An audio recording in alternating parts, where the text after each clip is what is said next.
meio legal. Concubina é aquela que convive com um homem sem ser casado com ele. Não tem direito, ou o mesmo direito que os filhos tinham. Nem naquela época e nem na época de agora. Tem os mesmos direitos. Exige dedicação. Abraão não titubeou. Vão chorando, mas vão ter que ir. Deu um presente para consolá-los. E deixou tudo para o seu filho Isaque. Para terminar, queria afirmar, segundo o texto da palavra do Senhor, que a atitude de pureza precisa ser preventiva. E aí Abraão tirou nota 10. E antes de morrer, ele não deixou uma recomendação. Davi, quando estava para morrer, chamou o seu filho Salomão e falou assim: Salomão, você sabe, Salomão, o que aconteceu comigo? O que aconteceu com Joabe, quando nós estávamos em tempos de paz, e ele vingou uma ofensa que ele recebeu na época de guerra. Você sabe o que ele fez? Não deixe que ele deixe a sepultura em paz. Você sabe, e Davi deu várias instruções para Salomão resolver problemas que ele, Davi, não tinha resolvido. Davi deu instruções. Abraão não deu instruções. Abraão fez. Antes de morrer, ele não falou assim para os seus filhos: depois que eu morrer, depois que vocês me enterrar, vocês se separem, vocês vão para longe.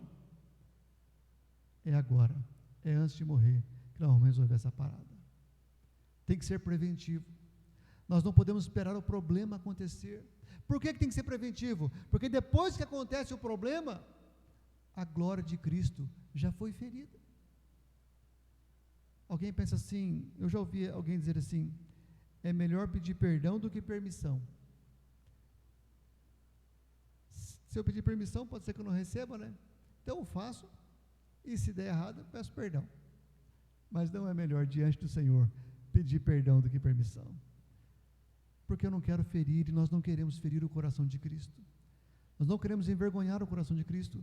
Principalmente, nós não queremos e não podemos ser pedra de tropeço. Eu não sei quando é que vai entrar uma pessoa aqui, que vai entrar pela última vez na sua vida, porque nós não sabemos. Às vezes vem uma pessoa em desespero, buscando um lugar onde ele possa ouvir Deus, pensando em suicídio, pensando em pôr fim à sua vida, e aí ela entra na igreja, e é a última oportunidade que ela tem. E aquele dia que a gente está pensando assim: é melhor pedir perdão do que permissão. Vamos fazer do nosso jeito? Se Deus não gostar, a gente pede perdão e Ele perdoa, Ele é misericordioso. Não. A atitude de pureza é preventivo e não corretivo. O ditado popular é bem conhecido e é válido para esta hora: é melhor prevenir do que remediar. Não é verdade? Nós não concordamos com isso? Antes de morrer, não se engane, não espere você perceber que as suas atitudes, que os seus bons costumes mudaram, transformaram. Não se engane, não seja tolo, não seja inocente, não seja descuidado, não se engane. As más companhias, diz o texto da palavra de Deus, estragam os bons costumes. Não espere perceber que você está falando palavrão, porque está andando com gente que fala palavrão. Não espere para ser repreendido, não espere para... Tome a medida antes mesmo de você ferir a glória de Cristo, de você entristecer o Espírito Santo que habita em você. Como igreja, precisamos de agir de maneira preventiva. Como eu falei, o Senhor Jesus escreve às igrejas do Novo Testamento, e Ele escreve especialmente à igreja de Éfeso. Ele diz assim à igreja de Éfeso: eu sei que vocês trabalham muito e aguentam o sofrimento com paciência. A igreja de Éfeso, uma igreja laboriosa, uma igreja atuante, uma igreja cheia de atividades. Sei que vocês não podem suportar pessoas más, e sei que puseram à prova os que se dizem apóstolos, mas não são. Uma igreja que mantém uma ortodoxia, um jeito certo de adorar, que não não suporta pessoas más, que coloca os seus apóstolos, os seus líderes, em um filtro estreito, e só são aprovados aqueles que realmente passam nesse filtro. E assim, vocês aguentam a situação com paciência e sofrem por minha causa sem desanimarem. Que igreja abençoada! A igreja de Éfeso, trabalhadora, uma igreja cuidadosa com a sua doutrina, uma igreja que sofre sem desanimar. Mas aí Jesus continua dizendo assim: porém, tenho uma coisa contra vocês, é que agora vocês não me amam como me amavam no princípio. Antes ela tinha um amor puro, agora ela não ama mais a Deus, somente a Deus, como amava no princípio. Talvez essa igreja agora amasse o mundo. Tiago vai dizer que a amizade com o mundo é inimizade com Deus. Talvez essa igreja agora não ame mais só o Senhor. Ela quer o céu, sim, mas ela quer também as benesses desse mundo. Ela quer o céu, sim, mas ela quer também alcançar os prazeres que esse mundo pode dar. Ela quer o céu, sim, mas mais para frente, depois, né? Lá no final da minha vida, né? Em último lugar, depois que eu não puder mais desfrutar de nada nesse mundo, que eu ficar doente, quem sabe uma cadeira de roda, ou com Alzheimer, então, Senhor, você pode levar para o céu. Você pode levar, porque daí eu quero o céu. A essa igreja, Jesus diz assim: arrependam-se dos seus pecados e façam o que faziam no princípio. Se não se arrependerem, virei e tirarei o candelabro de vocês do seu lugar. Essa igreja que é trabalhadora, essa igreja que é exigente, essa igreja que não desanima, é perseverante, mas que perdeu o amor pelo Senhor.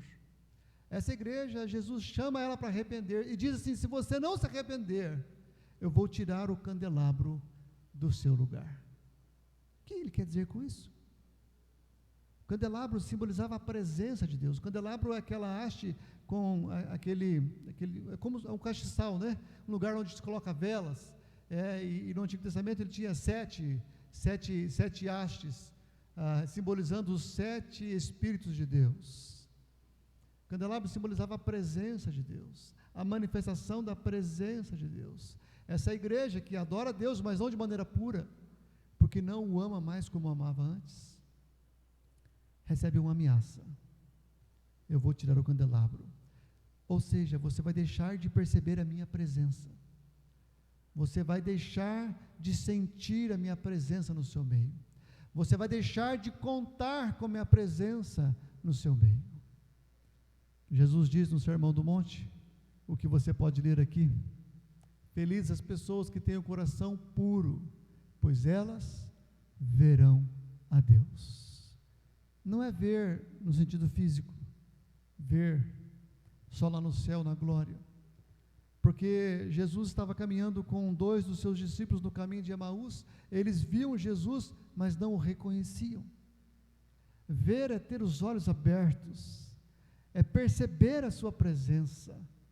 Maria Madalena vai no túmulo para visitar Jesus naquela manhã de domingo, e ela conversa com o jardineiro, até que o jardineiro a chama de Maria, e então os seus olhos se abrem, e ela reconhece que era Jesus, não era só um jardineiro. Há uma percepção espiritual que é necessária para percebermos a presença de Jesus em nosso meio. O candelabro é retirado, a presença de Jesus, ela é oculta, ela é escondida daquela igreja que não mantém-se pura, com um só propósito, com um só desejo, na presença do Senhor, com o desejo acima de todos, amar ao Senhor, de todo o coração, de toda a alma, de todo o entendimento e de todas as suas forças. Que Deus nos dê a graça de sermos esta igreja que ama o Senhor, de sermos essa igreja que tem só um propósito, de sermos essa igreja que serve a só um Senhor. O Senhor Jesus disse que não dá para servir 2 senhores, ou você vai gostar de um e aborrecer o outro. Não tem como servir 2 senhores, ou amamos a Deus, ou o mundo. Que o Senhor nos dê a graça de ser uma igreja onde as pessoas que entrarem aqui percebam que há um desejo, um anseio, assim como a corça que anseia pelas águas, que esta igreja anseie pelo Senhor, mais do que pelos prazeres que esse mundo pode oferecer, porque nunca os bens da terra poderão comprar as mansões celestes que nós vamos habitar. Aleluia.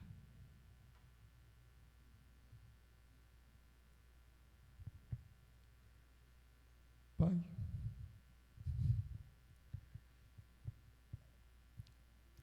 Pai, pode ser que esteja às portas da sua volta, pode ser que ainda hoje, ou ainda nessa semana, o Senhor há de chamar a tua igreja. Nós tememos e trememos, ó Deus, porque queremos ser uma igreja que é chamada pelo Senhor.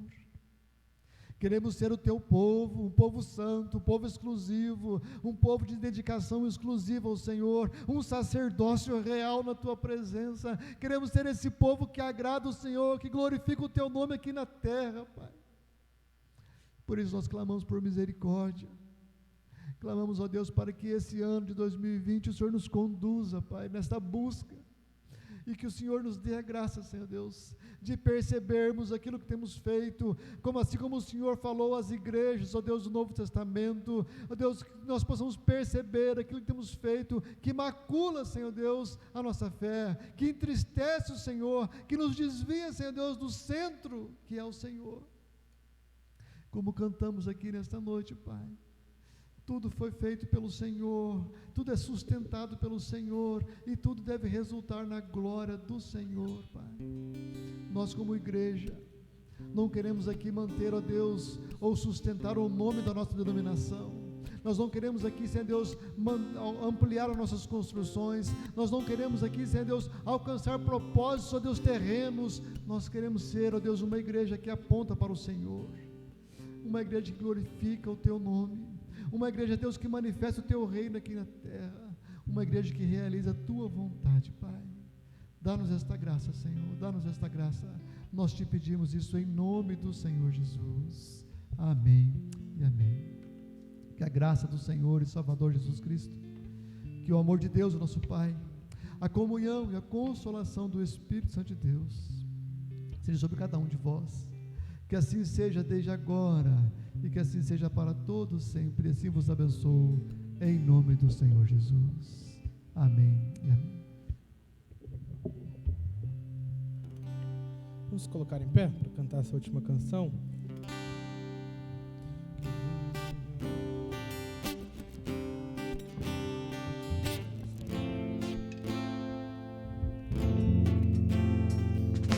Cria em mim, ó Deus, cria em mim, ó Deus, um coração puro e renova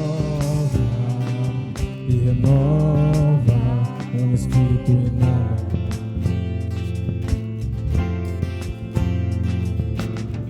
Não retire de nós o teu espírito.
Deus,